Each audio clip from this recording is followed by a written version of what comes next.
When it comes to dining in luxury buffet restaurants in Metro Manila, hindi mawawala sa listahan ang Spiral ng Sofitel Philippine Plaza Manila at ang Cafe Ilang-Ilang ng The Manila Hotel.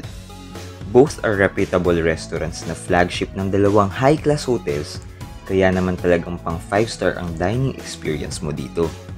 Yun nga lang, talagang may kamahalan ang kumain dito.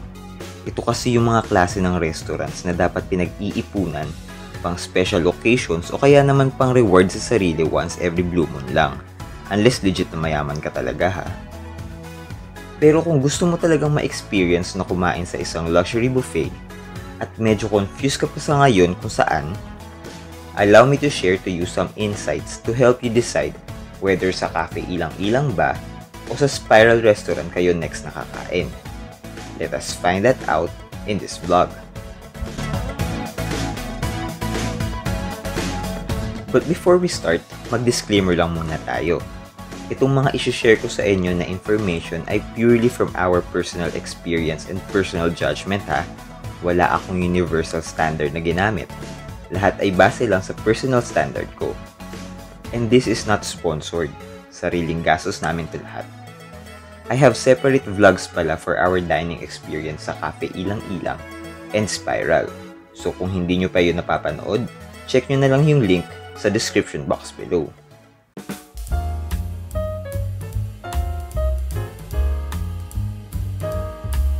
Both Cafe Ilang-Ilang and Spiral offer a wide selection of food sa kanilang mga buffet tables. Iba't iba, sari-sari, lahat masarap at pang world class. Sa sobrang dami ng food na sinuserve, halos imposible na matikman mo to lahat bawat isa. They both serve different foods from different cuisines from around the world. May mga Asian dishes, may mga Western, may mga dim sum, may mga local Filipino favorites, at may mga halal and vegetarian options din. If you will ask kung kumusta ang lasa, well, parehong masarap. Walang tulak kabigin. Seryoso yan. Siguro mas lamang lang ng bahagya si Spiral just because mas marami silang food selections compared with Cafe Ilang-Ilang. With that, I am giving Spiral a 4.9 and Cafe Ilang-Ilang a 4.8.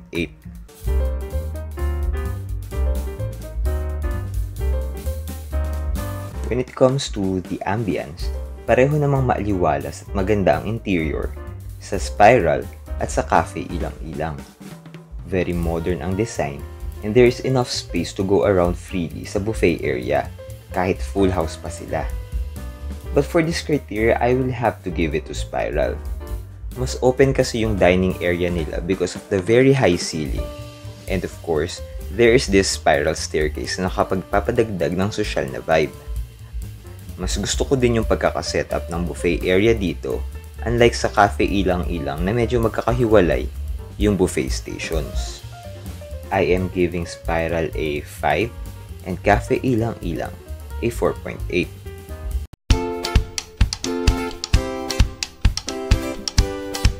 Nasa Cafe Ilang-Ilang or Spiral ka man, talagang you will feel that you are in a world-class facility because of the service being provided.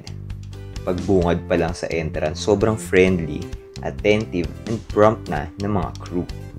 Actually, I have this feeling the entire time na parang kahit hindi mo pa sinasabi, alam na kagad nila kung ano ang kailangan mo.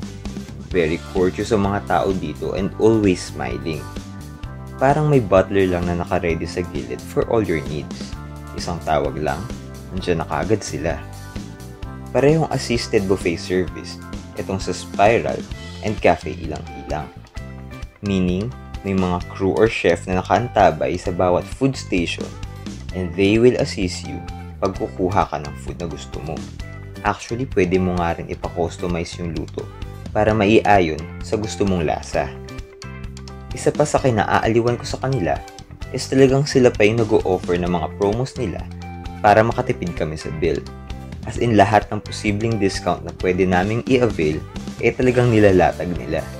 With that, I am giving both Spiral and Cafe Ilang-Ilang a score of 5 for their exceptional service.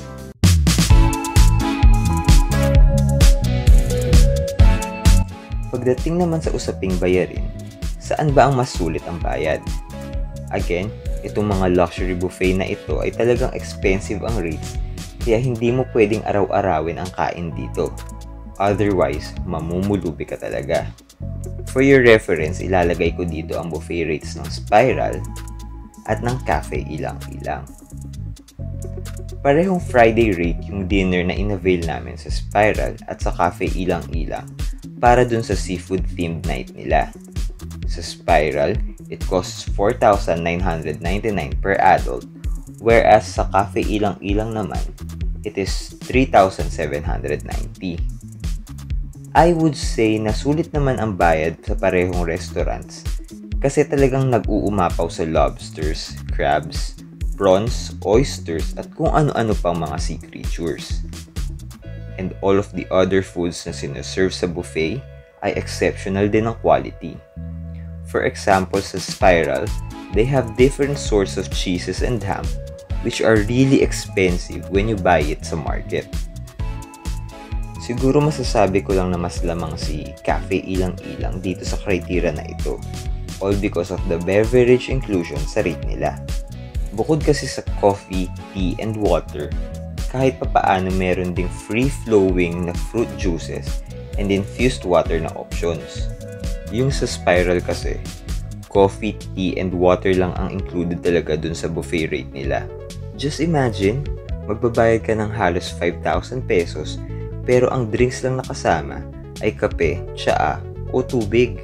All other drinks ay may bayad na, overpriced pa.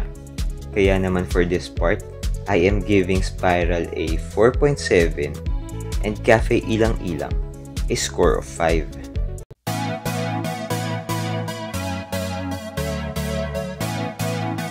So here's the final tally.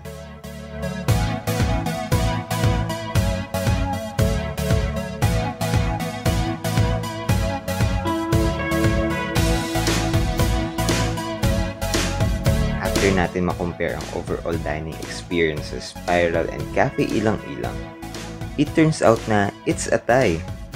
Walang halong cheat yan ha. Talagang nagbigay lang ako ng rating base sa kung ano yung na-feel ko while dining sa restaurants nila. May kanya-kanyang strengths and rooms for improvement ang bawat restaurant. But one thing is for sure, both could offer a memorable, luxurious buffet dining experience. So that's it. Hopefully natulungan ko kayo to decide whether you will go sa Spiral o sa Cafe Ilang-Ilang on your next luxury buffet date. If you enjoyed watching this video, let me invite you to like and subscribe to my channel. And also ring the notification bell para lagi kayong updated kung may bago akong uploaded na video dito.